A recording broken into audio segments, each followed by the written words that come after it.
What's going on, everyone? It's Kyle Laroche back with Radio Tele Normandie. It's minutes to win it. And so last week we were discussing budgeting as freedom, not forced, not fate. And so this week we're moving on from that subject to talk about debt, discipline, and honest math. I'm really happy to say it's been 8 weeks of these segments, and I really appreciate everyone coming to listen to them, sharing them with your friends, joining us here at Radio Tele Normandie. Um, it's been an amazing experience to compile this information, just record what I've been doing for the past few months, few years, and sharing them all with you. I hope that you'll join me for my move to TikTok when I start bringing my show onto YouTube, myself, and other platforms. I'd really appreciate your support as you've been doing so far. So, talking more about today's subject, debt, discipline, and honest math, I'm just going to put it to you straight like I always do every week. I bring you some truths you can't argue with, right? Straight up, debt isn't a moral failure. And I've agonized over this for a long time myself. I've been super concerned about what I'm doing with my life when I think I've just been paying back a credit card for close to 4 years now. And among the many takeaways is that if you're not careful, it is easy come, easy go. That goes with everything in life. Uh, a couple clips I've seen have said impactful things that I've taken away since, and I've shared with others. For example, uh, what you do not manage, you will lose, right? So coming back to what I mean, debt isn't a moral failure. You're not an evil person. You're not lesser than or anything like that. You just need a system. That's it. You just need a system. And so what we're going to cover today, I want to show you three numbers that matter the most and the secret to making progress automatic. So, diving right into it, let's define the enemy clearly. Debt is a leaking bucket. I mean, you have money, you collect it, but when you have to pay out your debt, simple as that, it's a hole in your boat, right? It's a crack in your cup. The good stuff is just flowing away. And I mean, there's not many ways to rehash that. If money goes faster than it comes, you'll always feel behind. You'll always be short, right? And so to visualize it in a different way, debt is a tax from your past, and that tax is levied on your future, right? Things you want to do moving forward. Uh, you want to go see your favorite rapper. You want to go to your buddy's wedding. Uh, you want to see the stars out in some other part of the world. Everything you spent on in the past, subscriptions, debt just from buying things you don't need, splurging, not budgeting, that is what's keeping you from doing those future things, enjoying those experiences. And sadly, it gets worse. I mean, I'll be specific. Interest is rent you pay. It's rent you pay for borrowing that time, right? So when we look at a bill you had that you put on a credit card, let's say your credit card, like today's standard is about 24% APR, maybe 23%. It's like a quarter on every dollar, right? So if you compound that over years, you compound that over several dollar amounts, it's no good. It's like you're paying just a regular bill on top of the bill itself. It's rent. It's rent for the fact that you're with this debt, the money you borrowed when you didn't have it. And it's not all bad. I'm sure people in finance will tell you there's good debt and there's bad debt. Of course, there's nuance to everything, but there's no nuance to this, right? The real cost of debt is more than money. I mean, there's stress, add in the loss of flexibility, take into account your delayed goals. Having dues to pay is no fun. I may sound dramatic when I say this, but I felt it, and I'm really glad to celebrate today. I've taken some steps to freeing myself, but debt destroys tomorrow's choices. Long story short. And so, knowing that that case is true, that debt really affects what you do tomorrow, what is the honest math? What are those three numbers I mentioned to take care of business? Well, let's just get it out of the way first. There's no judgment here, right? I have debt, you have debt, your friend, your mom. I mean, maybe your other friend doesn't have debt. Maybe their family set themselves up nicely. And I think it's through a system. It's very simple to say, oh, people who don't have any bills, it's because they started off fine. They got a silver spoon in their mouth. They're fed. But I really do think the basis for anybody being on top of their books, it's a good system. And so we'll come back to it. We'll come back to this point, which is it's about honest math. It's not about judging yourself. But those three numbers I mentioned. The first number is your total debt, right? And so you're going to list all your balances. You're going to talk about your credit card. You're going to talk about the money you owe your buddy. Maybe it's not on paper, but they still remember. It's going to be your college tuition, you're paying back, so on and so forth. Anything you got on a loan. The second number after your total debt is the APR. I've mentioned it before in previous examples, but the whole credit industry right now in America is running on the fact that if you owe anything on a card, it's increasing at an exponential rate. I mean, 25 cents to the dollar is ludicrous, but it's the current standard, so there's not really a way around it. But that's your second number, APR. And to put it in a different way, for people who are not familiar, your annual percentage rate, I would treat it like the speed at which debt grows if you don't do anything. And that's what it is. I mean, when they say 25% APR, what they're saying is just that.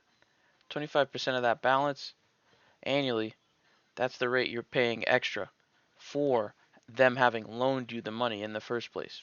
You spending what you don't have, i.e., credit. And that's fine.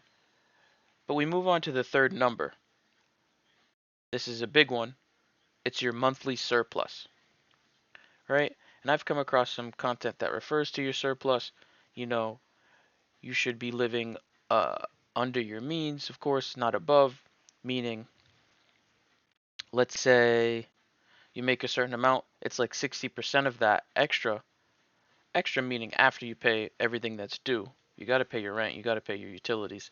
So 60% of that surplus you should be saving in order to get out of whatever situation you're in and move towards a goal.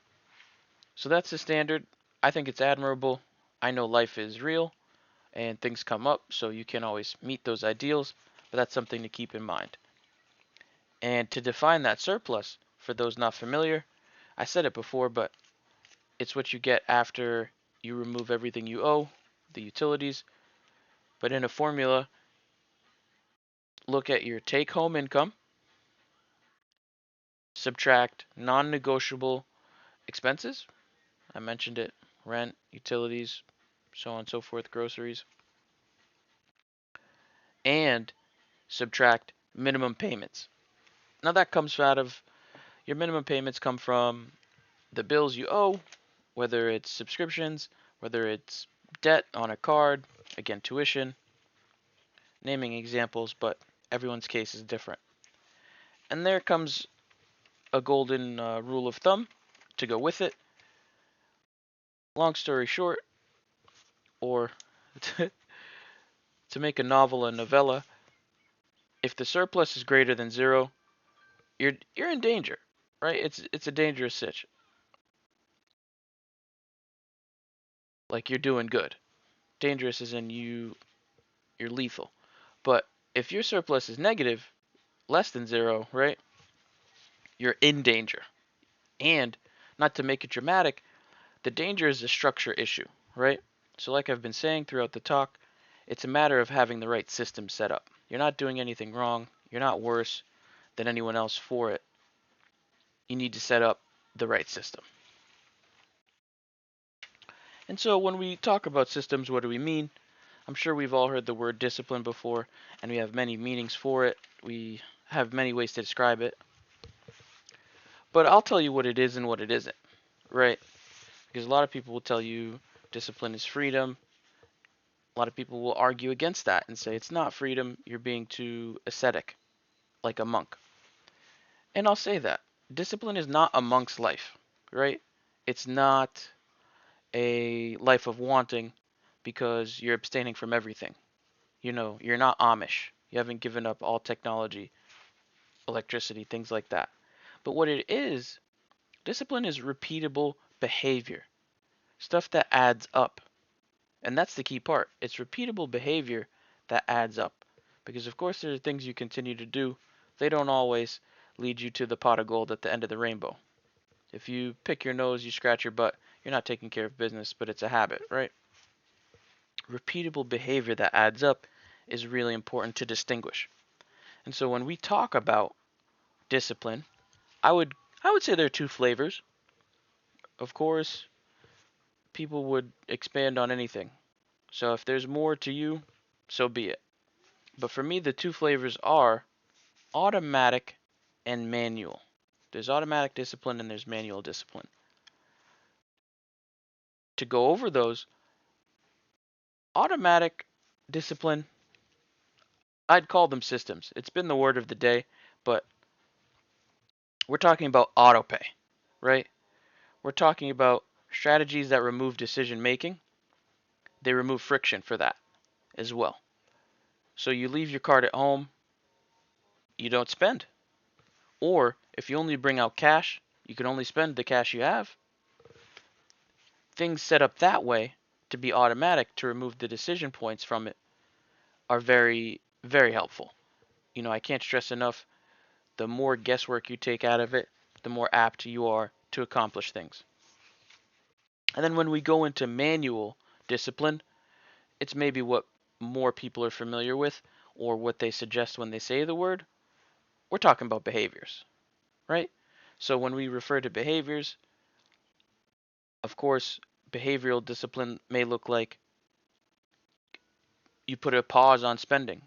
Let's say first week of the month, aside from the need to haves, you don't spend anything.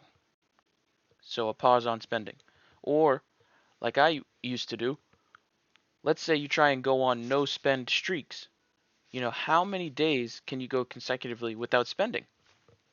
And I know subscriptions are automatic, but those count as spending, right? Because if you didn't have the service, you wouldn't lose the money.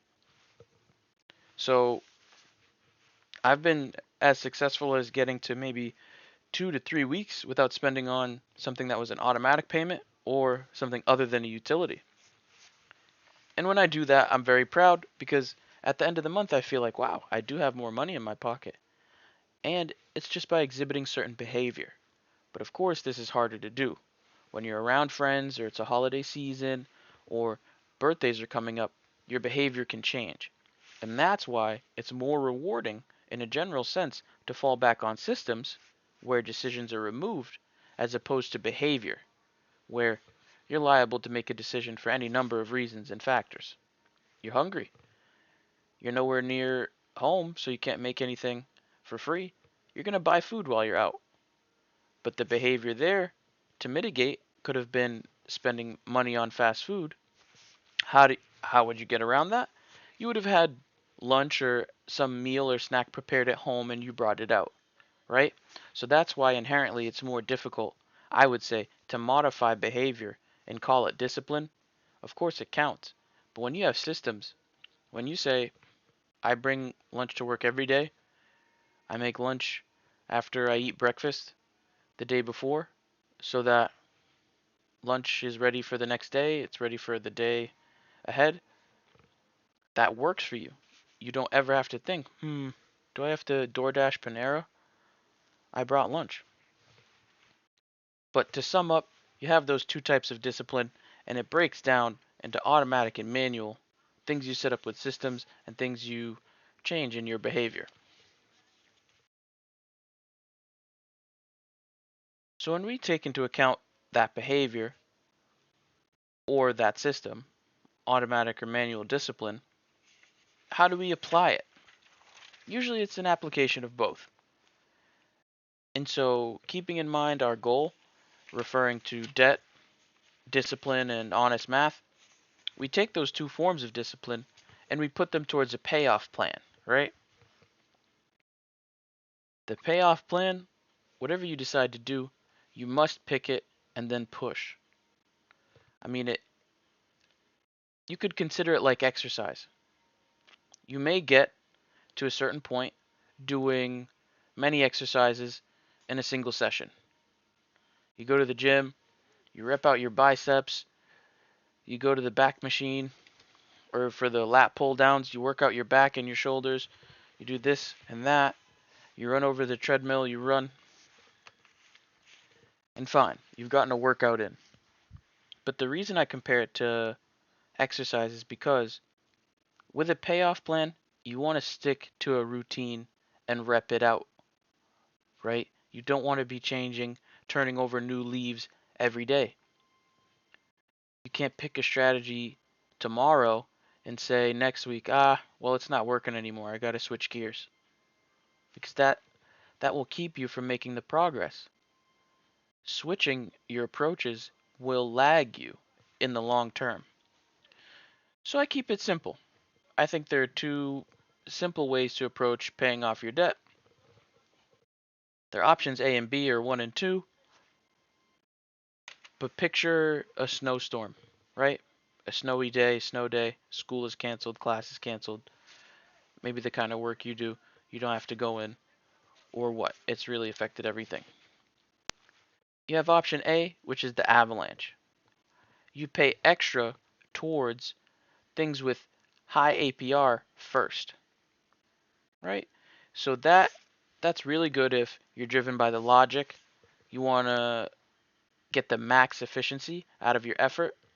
You say, this is accumulating fastest, let's knock it out. You got a card at 25% APR, you approach that before you do some loan that's only asking for 6. Maybe you got it from your credit union. And then the alternative to the avalanche, still picturing that snowstorm, you've got a snowball, right? So we're talking about the snowball method in that it accumulates over time, rolling down a hill. So, put literally, you pay extra towards your smallest balance, and that picks up, that stacks, that rolls up, gets bigger and bigger, especially when, and I mentioned this before, you only attack one debt at a time with the surplus. So the move there is because, again, maybe you don't have a lump sum to attack the avalanche approach.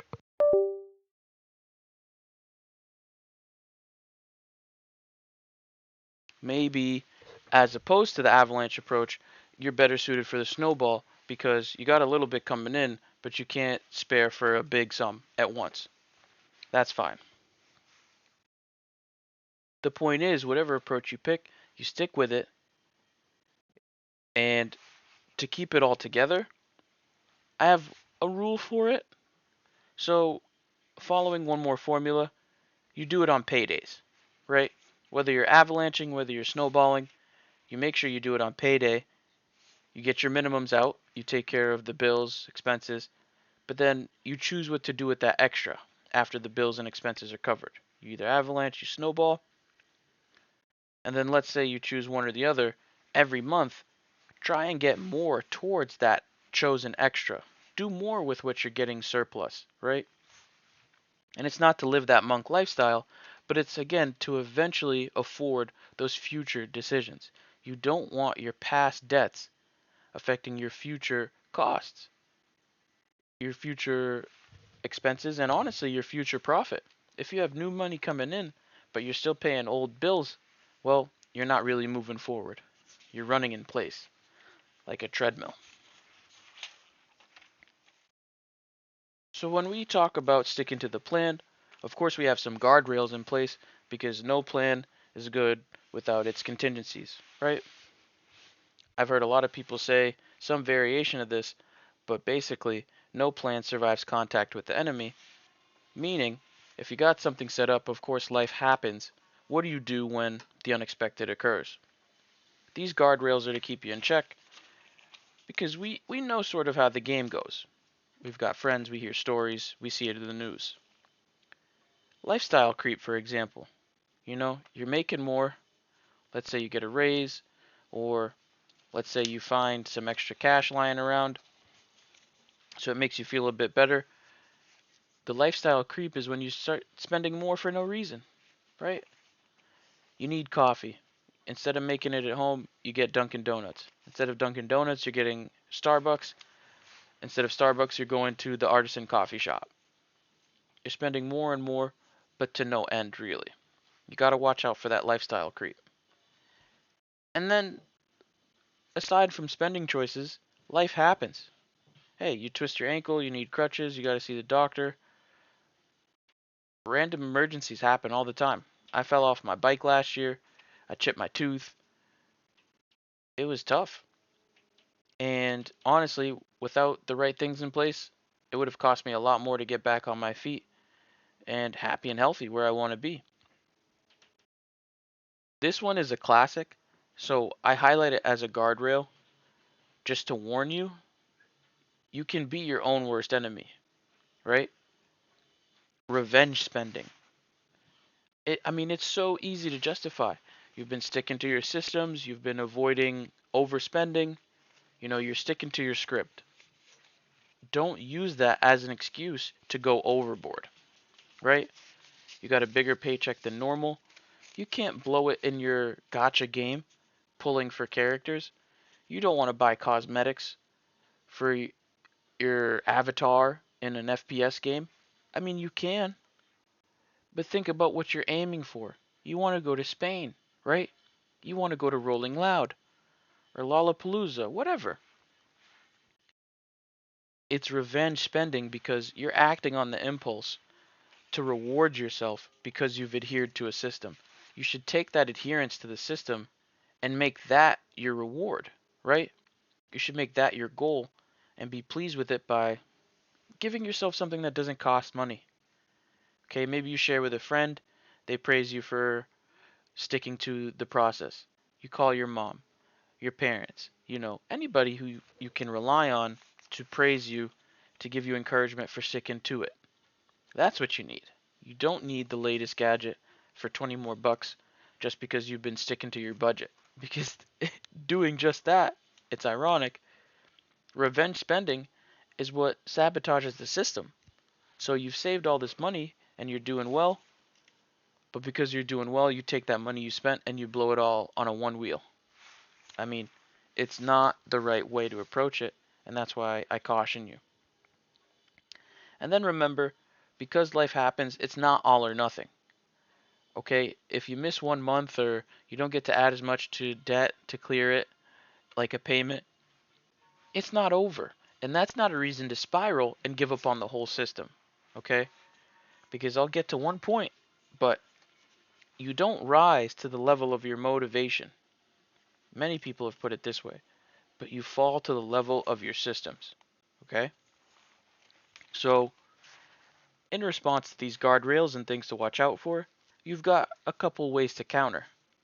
Keep some buffer to stop you from borrowing, right? Keep some cash on you, save some aside. That's how I was able to clear my name today. Some cash I saved in paper bills finally added up, and I used it to just lump sum clear the rest of my credit card bill, and I'm feeling good. I'm feeling really good going into March knowing I don't have any more credit card bills to pay. That's my win. And it brings me to my next point, which is when you're doing all this, when you're making changes to your life, and I really encourage you to read James Clear about this. Uh, he wrote that book, Atomic Habits. I'm sure I'm not the first to recommend it, and I will not be the last.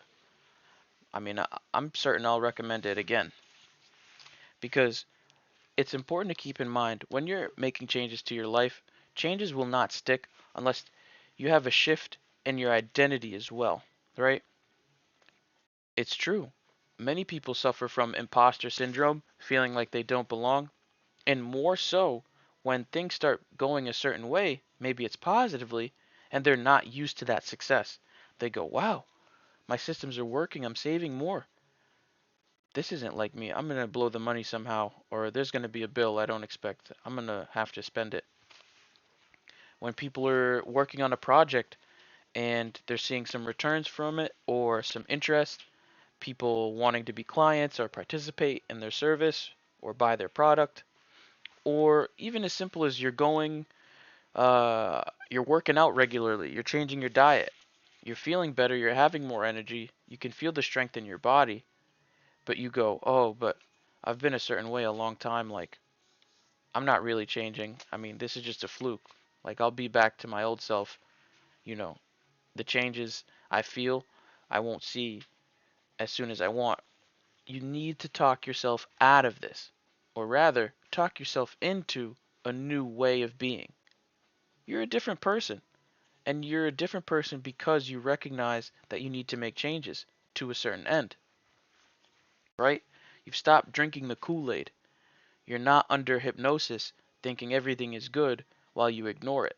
You've woken up, the spell is broken, and you're better for having recognized what you need to do instead of ignoring it. You have to shift that identity. You're building a new default, right? You're not bad with money. You're moving different. So I want to leave you with one challenge, one commitment for the week. Write down your three numbers. And just to go back over what those three numbers are, you have your total debt, you have your APR, the interest rate on it, and then you have your monthly surplus, which breaks down into what you take home minus your expenses, the need to haves, minus your minimum payments, stuff you got to cover to keep it balanced. When you get down those three numbers, your total debt, your APR, and your surplus, choose a method. Choose one. Whether that's avalanche or snowball, pick one and then set it up. Set your system up, right? Don't wait on your motivation. Don't muster up the feeling. Set it up so you don't have to decide. Set it up so you don't have to think about it. And you'll be all set. I'm positive you will be. You know, if you couple that, everything I've shared today, with focusing on bringing in new income through your side gigs, whether that's answering survey questions like myself, participating in focused research, or joining studies, anything, you will see changes. I know I have following this, and I'm really blessed to say that putting out this content weekly has put me in the mode where I'm following the advice I'm talking about and I'm seeing changes myself, right? So to go back to basically the pitch for today, for this week's segment, honest math and small systems add up to freedom. It spells financial freedom for you. So I want to thank you again for listening to me. I've been Kyle Laroche. This has been Minutes to Win It. And I know if you're taking these minutes, you will win it. This has all been on Radio Tele Normandie. Don't forget to like, comment, and subscribe. Let me know what you're working on. Tell me about your commitment for the week. What are your numbers looking like? Which method do you want? And check back in with me next week, week 9. We're on to a new subject, and we're focused on winning it with the minutes we got. Peace.